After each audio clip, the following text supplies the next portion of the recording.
Assalamualaikum warahmatullahi wabarakatuh. Halo teman-teman semua, kembali lagi bertemu di channel Python Man UI. Kali ini setelah sekian lama saya tidak bikin video ya di channel tersebut. Saya akan lanjut dengan pembahasan baru, tapi masih menggunakan Wolfram Matematika. Pembahasannya adalah mengenai sumasi deret ataupun penjumlahan pada suatu deret. Oke. Nah, untuk melakukan sumasi menggunakan Wolfram Matematika ini kita perlu menggunakan fungsi built-in sum gitu ya.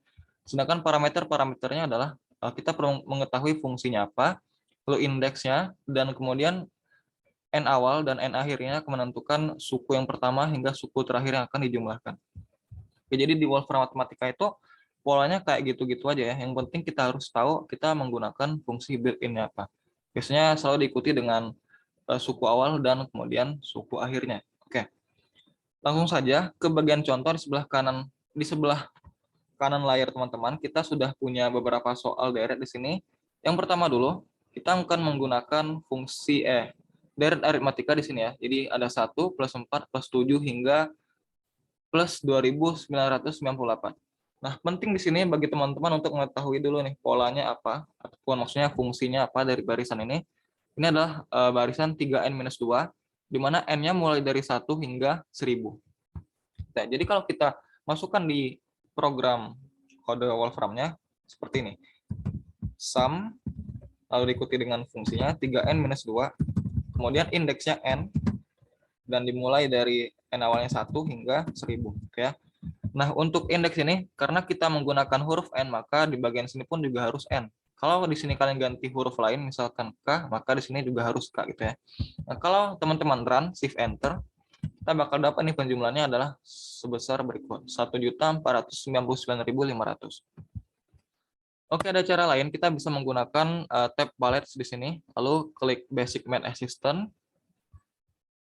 Oke, dan kemudian pilih logo Sigma di sini ya, lalu pilih yang ini. Nah, sini sudah terbentuk nih bentuk sigmanya, dan kemudian ada indeks dan juga ekspresinya. Di bagian indeks kita masukkan n, lalu start dari 1 ya, karena suku awalnya, karena kita mulai dari n sama dengan 1, dan kemudian hingga n sama dengan 1000. Oke, salah. 1000. Nah, di bagian ekspresinya, kita tuliskan 3n-2. Nah, jangan lupa dikasih tanda kurung ya, teman-teman. Oke. Nah, kalau kita run, maka dia akan menghasilkan nilai yang sama ya. Oke. Saya sendiri biasanya masih menggunakan built-in sum ini aja, karena kayak lebih praktis gitu ya. Ini juga praktis sih, cuma saya males ngeklik tombol palette-nya itu. Oke. Lanjut ke soal yang kedua. Soal yang kedua ini adalah 2 plus 4 plus 8 hingga 2 pangkat 20. Jelas ya, ini adalah deret geometri dengan rasio 2 dan awal 2. Sebenarnya fungsi sum ini yaitu nggak terbatas pada deret aritmatika ataupun geometri ya. Jadi yang penting deret seharusnya bisa kita gunakan. Oke, untuk soal nomor 2 ini sama kayak tadi ya. Jadi sum. Nah, barisan ini adalah barisan 2 pangkat n. 2 pangkat n. Untuk n-nya mulai dari 1 hingga 20. Oke, mungkin ada yang lupa ya, untuk pangkat n yang di atas itu, kalian bisa seperti ini, 2, lalu tekan Ctrl dan 6, gitu ya. Maka dia bakal otomatis muncul kotak pangkat di sini ya, pangkat, kayak gitu. Kalau masih lupa-lupa gitu ya, bisa tonton video-video yang awal gitu ya, ini bagian dasarnya. Oke, ini kalau kita run, dia bakal menghasilkan nilai, sekian ya, 2.097.150. Oke, jadi simpel. Nah, itu kan tadi untuk nilai n-nya terbatas ya. Kita bisa n-nya dimulai dari 1 hingga 20. Tadinya yang awal juga n dari 1 sampai 1000. Nah, sekarang bisa juga kita aplikasikan untuk deret tak hingga. Sebagai contoh di soal nomor 3, kita punya soal nih 1 plus setengah, plus 1/4, plus 1/8, dan seterusnya. Jadi ini adalah deret geometri ya, dengan awal 1 dan rasionya setengah. Dan semakin jauh nilai n-nya, maka kalau teman-teman perhatikan, maka dia akan semakin mengecil. Oke. Langsung saja kita bisa terapkan seperti ini, sum, lalu 1/2 pangkat n. Ya. Untuk n-nya dari 1 hingga tak hingga. Untuk tak hingga kalian bisa gunakan klik escape lalu infinite INFT ya. lalu escape lagi, lalu spasi. Oh, oh salah. INF aja, maaf ya. Nah, ini oke, biar nggak lupa gitu ya. Sebentar. Kita kasih pengingat nih kepada lupa. Logo infinity. Salah. Lambang infinity. Escape plus INF plus gitu ya. Ini kalau kita run dia bakal menghasilkan 1 ya. Nah, karena penjumlahan deretnya menghasilkan nilai 1 ya, artinya ada nilai yang konstan gitu, artinya deret ini adalah deret yang konvergen gitu ya. Ataupun deret yang ya ya konvergen nilainya ya. Nah, untuk contoh deret yang tidak konvergen atau kita kenal sebagai deret yang divergen adalah pada deret yang keempat nih sebagai contoh ya. 1 plus 1 per akar 2 ditambah 1 per akar 3 dan seterusnya. Ini adalah sigma 1 per akar n. Untuk n-nya mulai dari 1 hingga tak hingga. Oke, langsung aja ya. 1 per akar n. Nah, untuk tombol akar itu, kalian bisa klik atau notasi ya. Notasi akar otomatis sama dengan apa tadi? Kontrol plus 2 gitu ya. Pencet kontrol plus 2. Oke, balik lagi ke deretnya. 1 per akar n untuk n mulai dari 1 hingga infinity. Gitu ya. Nah, ini kalau kita run, dia bakal muncul nih keterangan.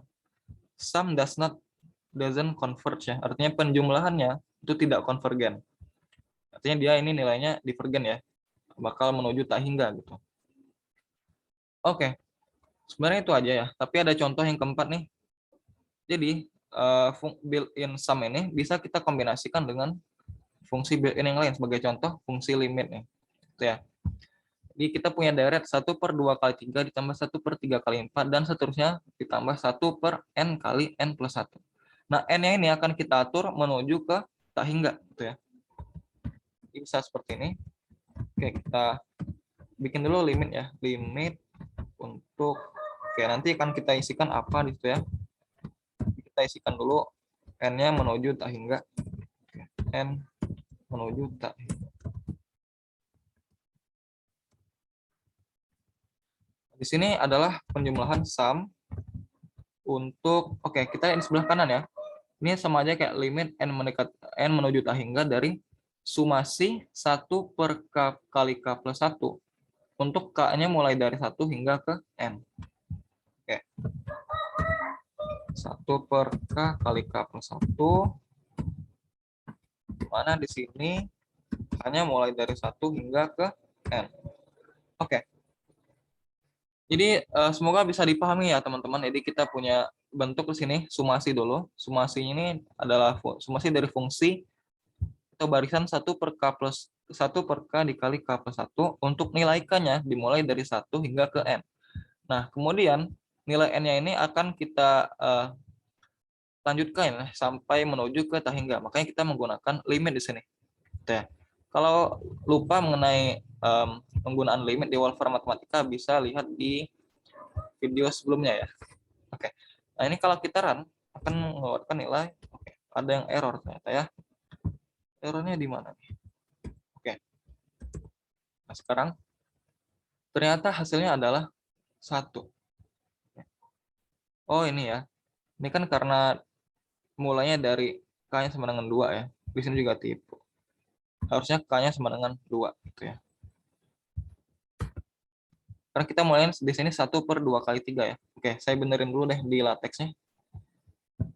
Di bagian mana tadi ya?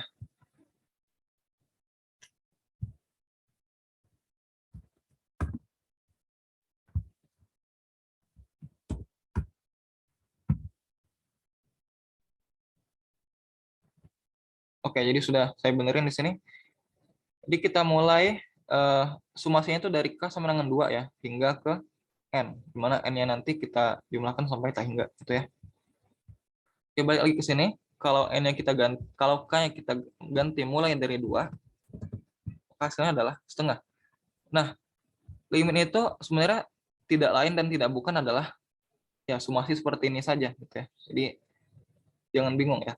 Nah, bisa juga langsung sih ya sama kayak tadi, sum dari 1 per K kali K plus 1,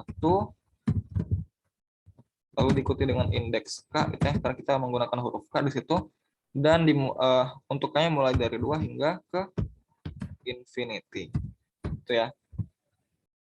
Artinya hasilnya sama dan benar ya. Hasilnya adalah sama, 1 per 2. Oke, itu untuk aplikasi Wolfram Matematika untuk menghitung sumasi ataupun penjumlahan deret gitu ya. Semoga teman-teman bisa mengikuti dengan baik dan memahami apa yang saya sampaikan. Oke, jangan lelah untuk belajar. Semoga bermanfaat. Terus dukung channel ini dengan cara klik like, komen, dan subscribe ya. Semoga channel semakin berkembang. Oke. Saya tutup. Selamat siang. Wassalamualaikum warahmatullahi wabarakatuh.